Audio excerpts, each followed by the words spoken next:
बिस्मिल्लाहिर्रहमानिर्रहीम अस्सलाम वालेकुम all of you and welcome back to the channel. आज का हमारा वोकैबुलरी वर्ड है heinous.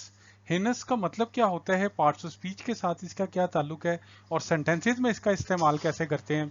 To know about these all things please stay tuned with the video. देखिए, हेनस का मतलब ये होता है एक्सट्रीमली बैड, शॉकिंग और इवल, यानी कि कोई चीज बहुत ही बुरी हो। जैसे हेनस एक एडजेक्टिव है, और फॉर एग्जांपल जैसे हेनस क्राइम है, हेनस पर्सनैलिटी है। अब सेंटेंसेस में जब इसका इस्तेमाल देखते हैं तो ये कॉन्सेप्ट आपको मजीद क्लियर होगा।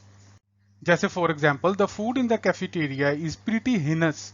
हिनस फूड है, यानी कि मतलब ये कि यार ये इस कैफेटेरिया में जो फूड है वो बहुत ही बुरी है, या इसका जायका बुरा है, या ये बहुत ही अजीब किस्म की है।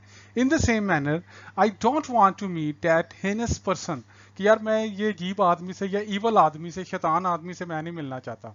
तो मेरा ख्याल है हिनस का मतलब जो है वो आपको क्लियर हो गया। इंशाल्लाह see you next video, till then take care of yourself. Allah निगहबान।